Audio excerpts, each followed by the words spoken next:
पैसा प्यारा पर माँ नहीं। अपने कमरे में पति की तस्वीर पर लगे हार ने दमयंती जी को हिला कर रख दिया था। बुढ़ापे में अकेलेपन की पीड़ा कितनी असहनीय और हृदय विदारक होती है। सोचते सोचते दमयंती जी का दिल दर्द से भर उठा था। आंखों से बार बार आंसू झलक कर आ रहे थे। उनके पति से जुड़ी सभी चीजों को समेटकर अलमारी में रख दिया गया था। उनकी हंसी से गुलजार कमरा आज एकदम शांत हो गया था। यह सन्नाटा दमयंती जी को काटने को दौड़ रहा था। दमयंती जी के पति राजेश जी का निधन हुए 15 दिन बीत चुके थे। उनके क्रियाक्रम में सम्मिलित होने वाले सभी रिश्तेदार जा चुके थे। ऐसा नहीं था कि वह बिल्कुल अकेली थी। दमयंती जी के 2 बेटे और बहुएं हैं। बड़े बेटे नीरज का अपना कारोबार है और बड़ी बहू रजनी एक गृहिणी है। उनका छोटा बेटा धीरज और उसकी पत्नी प्रिया बेंगलुरु में एक मल्टीनेशनल कंपनी में एक साथ काम करते हैं। साथ में काम करते करते दोनों एक दूसरे को पसंद करने लगे थे। उसके बाद उन्होंने अपने घर वालों की रजामंदी से शादी कर ली। उनकी शादी को 2 वर्ष हो चुके हैं। दमयंती जी अपने बड़े बेटे नीरज के पास रहती थी। दमयंती जी ब्लड प्रेशर और डायबिटीज की मरीज थी।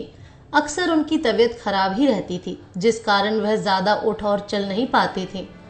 जब तक उनके पति जीवित थे, वे उनके खाने पीने से लेकर दवाइयों तक का पूरा ध्यान रखते थे। उन्हें जरा सी भी असुविधा नहीं होने देते थे। लेकिन पति की अचानक मृत्यु से दमयंती जी का जीवन अस्त व्यस्त हो चुका था।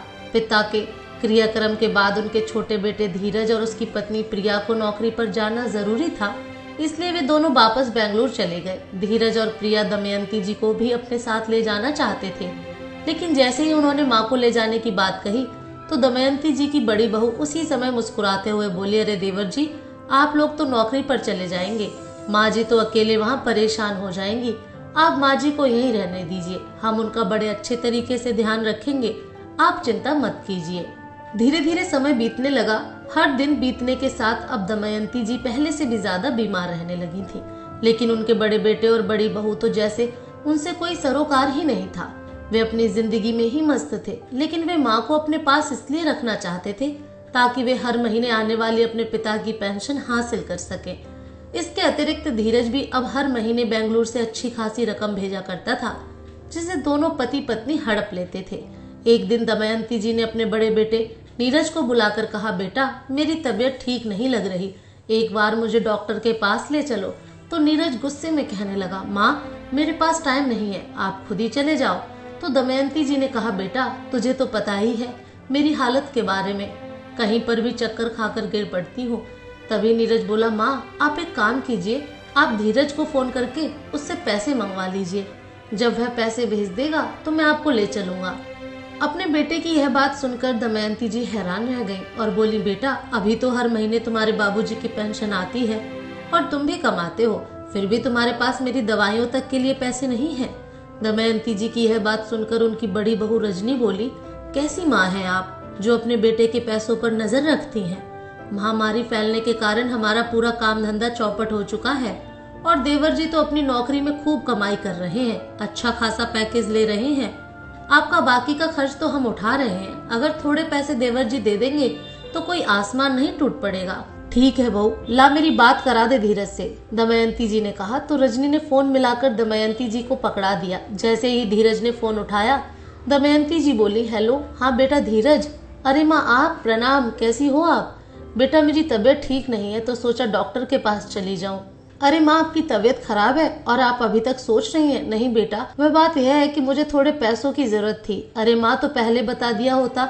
ठीक है, मैं अभी भैया के अकाउंट में पैसे ट्रांसफर करवा देता हूँ, आप तुरंत पैसे निकालकर सबसे पहले डॉक्टर के पास जाइए, मैं आपसे बाद में बात करता हूँ।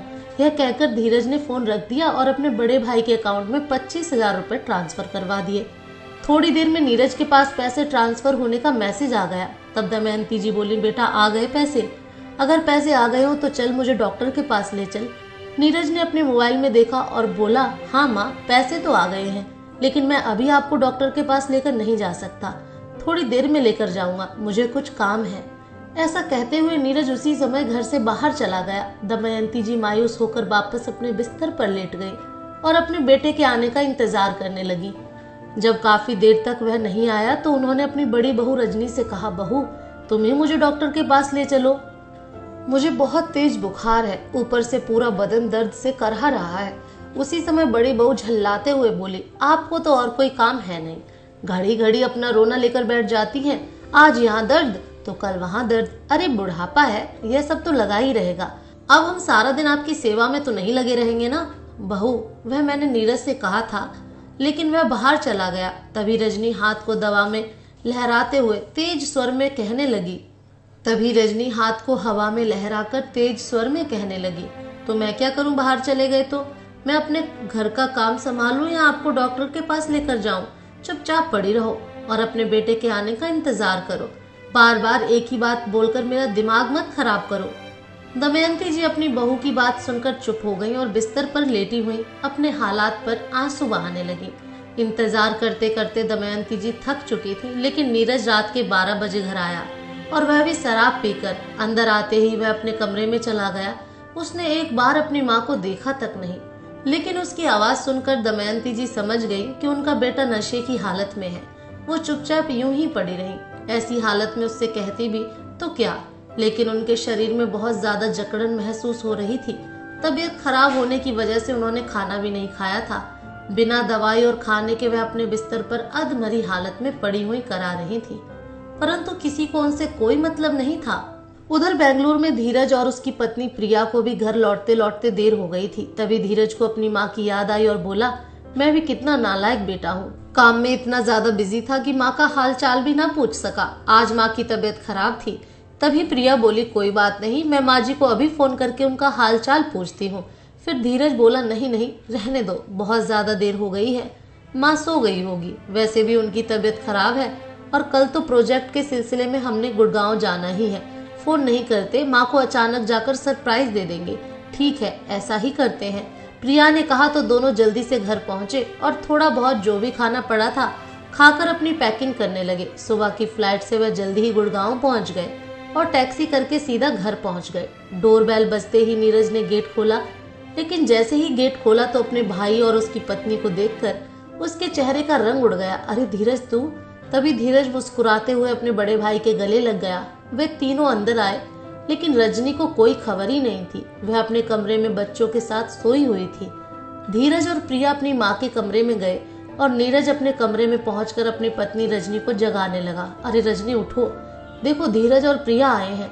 जैसे ही रजनी के कानों में धीरज का नाम सुनाई दिया, वह एकदम उठ खड़ी हुई। क्या बात कर रही हैं आप? सुबह सुबह धीरज कैसे आधमका? बिखरे हुए बालों में रजनी अचंभित स्वर में बोली। तो नीरज ने कुछ सोचते हुए कहा, यह बात तो मुझे भी समझ नहीं आ रही, यह लोग अचानक कैसे आ गए? हो सकता है कोई काम हो यहाँ। उधर धीरज और प्रिया जब दमयंती जी के कमरे में गए तो वह सोई हुई थी। दोनों ने माँ के चरण स्पर्श किए तो महसूस किया कि उनका शरीर तो बुखार के कारण तपा हुआ था। उनके आसपास कोई दवाइयां भी नहीं रखी थी। अरे माँ को तो बहुत तेज बुखार है, धीरज बेचैन होते हुए बोला। तभी प्रिया भी इधर उधर नजरें घुमाते हुए बोली, लेकिन आसपास कोई दवाई भी नहीं रखी। तभी धीरज ने अपने बड़े भाई को आवाज लगाई, भैया जरा यहाँ तो आइए। उसी समय दमयंती जी की भी आंख खुल गई। अरे मेरे बच्चों, तुम कब आए? तुमने तो बताया भी नहीं, माँ खुश होकर कहने लगी। तो धीरज बोला, वह सब छोड़िए माँ, आप यह बताइए, आपको इतनी तेज बुखार है, आपने कोई दवाई क्यों नहीं ली? उसी समय दमयंती जी उठने की कोशिश करने लगी तो प्रिया और धीरज ने उन्हें सहारा देकर बिठाया। हाँ बेटा, बस थोड़ा सा बुखार है। क्या माँ, यह थोड़ा सा बुखार है? आपका बदन तप रहा है और आप इसे थोड़ा सा बुखार बोल रही हैं। धीरज ने फिर से अपने भाई को आवाज लगाई तो नीरज बोला, हाँ हाँ अभी आया। उसी समय नीरज और उसकी पत्नी रजनी दौड़ते हुए दमयंती जी के कमरे में आए तो धीरज ने कहा, माँ को इतनी तेज बुखार है और आप लोगों को परवाह तक नहीं, माँ के पास कोई दवाई भी नहीं रखी। तो नीरज ने कहा, हाँ मैंने रजनी को बोला भी था कि दवाई वगैरह माँ के पास ही रख दिया करो, लेकिन तेरी भाभी भी ना घर के सारे काम करते करते फुर्सत ही नहीं मिली होगी बेचारी को, इसलिए शायद मेरी बात सुनकर अनसुनी कर दी होगी उसने। उसी समय दमयंती जी दर्द से कराहने लगी तो धीरज और प्रिया उनका सहारा देकर उठाया और डॉक्टर के पास ले गए। चेकअप करने के बाद पता चला कि उनका बीपी बहुत ज्यादा बढ़ा हुआ है और शुगर भी कंट्रोल में नहीं है। माँ, क्या आपने दवाइयाँ नहीं खाई? प्रिया ने पूछा तो दमयंती जी बोली, बेटा बात यह है कि 1 महीने से मेरी सारी दवाइयाँ खत्म हो गई थी। यह सुनकर धीरज और प्रिया हैरान रह गए। वे सारी दवाइयाँ लेकर उन्हें घर लेकर आए और कमरे में लिटाकर सबसे पहले कुछ खाने को दिया और फिर दवाइयाँ खिलाई। थोड़ी ही देर में दमयंती जी को नींद आ गई। धीरज गुस्से से अपने बड़े भाई के कमरे में गया तो देखा वह कमरे में नहीं था और उसकी भाभी आराम फरमा रही थी। भैया कहाँ है भाभी? धीरज ने गुस्से में बोला तो रजनी घबरा गई और हड़बड़ाते हुए बोली, वो क्या है ना, आपके भैया बच्चों को ट्यूशन छोड़ने के लिए गए हैं। उसी समय नीरज घर पहुंच गया। क्या बात है छोटे, इतने गुस्से में क्यों है? भैया पहले आप एक बात बताइए, आपने माँ को दवाइयाँ लाकर क्यों नहीं दी थी?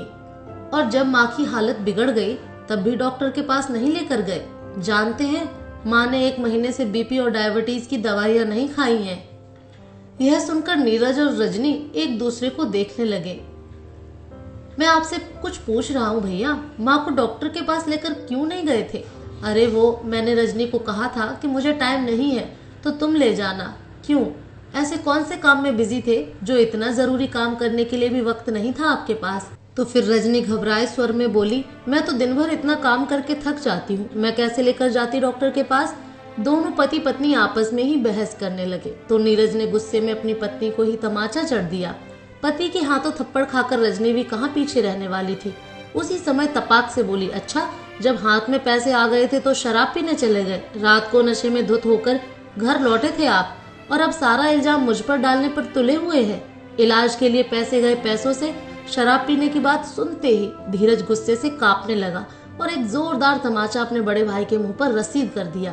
पूरा घर उस थप्पड़ की आवाज से गूंज उठा। नीरज अपने गाल पर पड़े थप्पड़ से वहीं जाम हो गया। वह चाहता तो मुकाबला कर सकता था किंतु वह चुप रहकर अपना गुस्सा पी गया, क्योंकि धीरज और प्रिया की बदौलत ही उनके परिवार का पालन पोषण हो रहा था।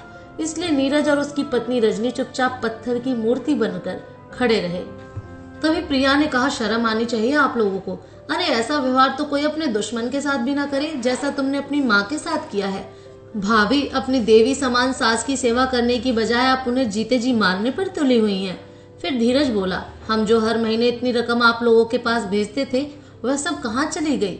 कल जो पैसे मैंने माँ के इलाज के लिए भेजे थे उसमें से थोड़े से पैसे भी आप उनके इलाज पर खर्च नहीं कर सके, सारे पैसे आप दोनों हजम कर गए। इतना कहकर धीरज और प्रिया माँ के कमरे में चले गए। धीरज ने अपनी पत्नी प्रिया को कहा, प्रिया तुम माँ का खास ख्याल रखना, उनकी पूरी सेवा करना और जो भी उनका खाने का दिल हो उन्हें तुरंत बना कर देना। प्रोजेक्ट का काम मैं संभाल लूंगा, लेकिन माँ की सेवा में कोई कमी नहीं होनी चाहिए। अगर काम 2 दिन में ही हो गया तो हम परसों तक घर के लिए निकल जाएंगे और माँ की तबीयत जैसे ही संभल जाएगी तुम उनका सामान पैक कर लेना। इस पर प्रिया ने कहा, बिल्कुल चिंता मत कीजिए, मैं माँ के पास ही हूँ, इनका अच्छे से ख्याल रखूंगी, आप जाइए। अपनी पत्नी से पूरी तरह आश्वस्त होकर धीरज घर से चला गया। उसे प्रोजेक्ट का काम करते करते शाम हो गई। प्रिया ने अपनी सासू माँ के लिए खिचड़ी बनाई क्योंकि डॉक्टर ने उन्हें हल्का फुल्का खाने को बोला था। खिचड़ी बनाकर उसने उन्हें अपने हाथों से खिलाई। उसके बाद दवाई खिलाई और थोड़ी देर के बाद फल काटकर उन्हें खिलाने लगी। दमयंती जी के शरीर में भी दर्द बना हुआ था तो प्रिया ने उनकी टांगे भी दबाई। अपनी बहू से इतनी सेवा पाकर दमयंती जी तो उसे आशीर्वाद ही दिए जा रही थी। नीरज और रजनी प्रिया को अपनी माँ की देखरेख करते देखकर जलते भुनते जा रहे थे। इसी जलन के कारण रजनी ने रसोई घर में किसी के लिए खाना नहीं बनाया, लेकिन जब प्रिया ने सब बर्तन खाली देखे तो रजनी को आलू की सब्जी और चपाती बनाने को बोला। अब रजनी उसे मना कैसे कर सकती थी। चुपचाप करके उसने सब कुछ बना दिया। खाना खाते हुए प्रिया ने दमयंती जी से पूछा, माँ जी आपका भी कुछ खाने का मन है तो बता दीजिए, मैं बना लाती हूँ। तो माँ ने मना कर दिया। प्रिया अपने कॉलेज के किस्से सुनाकर दमयंती जी को खूब हंसा रही थी, जिस कारण दमयंती जी अपना दुख दर्द सब कुछ भूल गई थी। अपने पति की मृत्यु के बाद आज वह पहली बार हंसी थी। उन्हें ऐसा लगा कि जैसे उनकी जिंदगी में खुशियां फिर से लौट आई हैं। दमयंती जी के सिर में तेल की मालिश करते हुए प्रिया ने रजनी को सबके लिए डिनर बनाने को बोल दिया।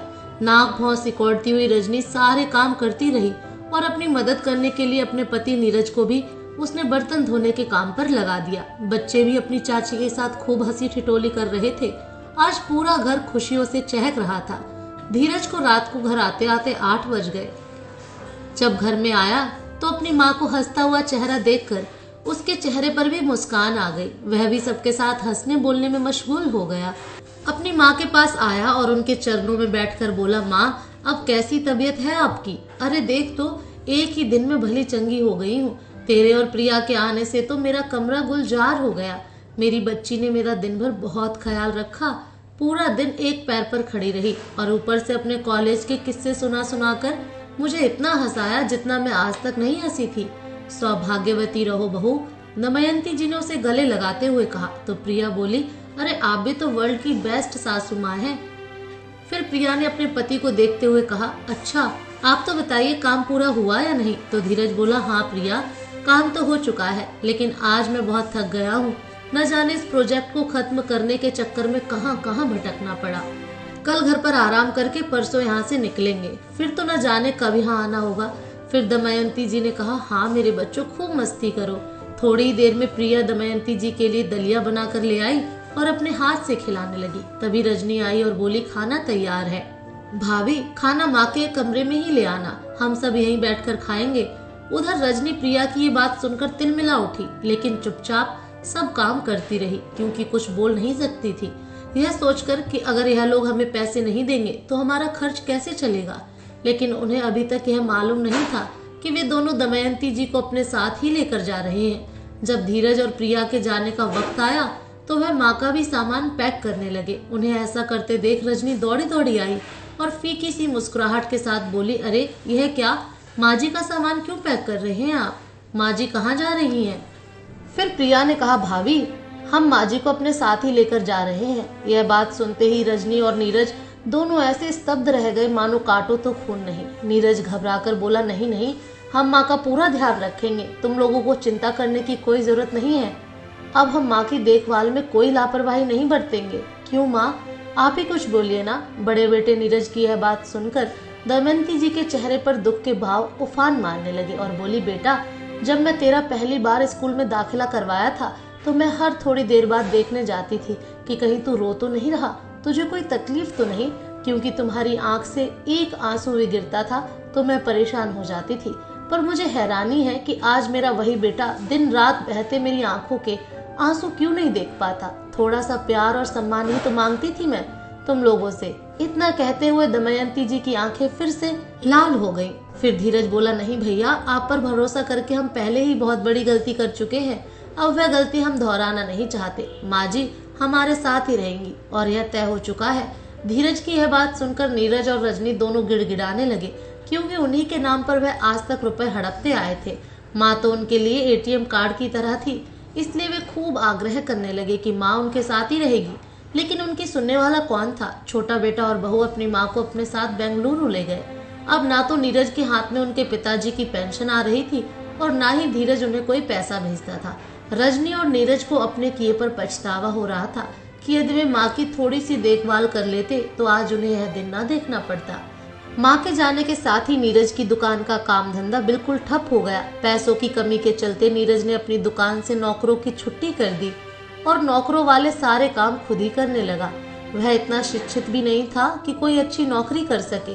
पैसों के अभाव में रजनी हर रोज अपने पति नीरज के साथ झगड़ा करती। इस बात का इल्जाम वे दोनों एक दूसरे पर थोपते रहते थे। उधर बेंगलुरु जाकर प्रिया ने दमयंती जी के लिए एक फुल टाइम अटेंडेंट रख ली थी। उनकी तबीयत सुधारने के लिए रोज सुबह और शाम योगा करवाने के लिए योगा टीचर भी रख ली।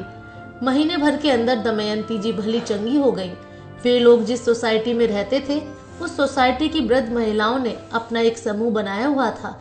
दमयंती जी उस समूह की एक मेंबर बन गई। समूह की सभी महिलाओं के साथ मिलकर योगा, मेडिटेशन, समाज सेवा के कार्य करने के साथ साथ मंदिरों में होने वाले धार्मिक आयोजनों में भी उन्होंने हिस्सा लेना शुरू कर दिया। अपनी बीमारियों और परेशानियों के कारण जो दमयंती जी अपने जीवन को जीना ही भूल गई थी, वे अपने सभी शौक दोबारा से जागृत करके एक नए सिरे से अपनी जिंदगी जीने लगी हैं। वे हर पल भगवान का शुक्रिया अदा करती हैं और जी भर के अपने बेटा बहू पर प्यार लुटाती हैं। तो दोस्तों, हमें अपने बुजुर्गों को हमेशा प्यार देना चाहिए। जितना प्यार हम उन्हें देंगे उससे दोगुना प्यार लौटकर हमारे पास आएगा। घर के बुजुर्ग घर की रौनक है, उनके बिना ना संसार में सुख है ना स्वर्ग में। शायद इसलिए माँ के पाँव में जन्नत और पिता को जन्नत का दरवाजा कहा गया है। इसलिए यदि हमें अपने परिवार में और अपने जीवन में सुख, शांति और समृद्धि चाहिए तो सदा अपने बुजुर्गों का सम्मान करना चाहिए। दोस्तों, आपको ये कहानी कैसी लगी कमेंट करके जरूर बताएं। फिर मिलूंगी एक नई कहानी के साथ।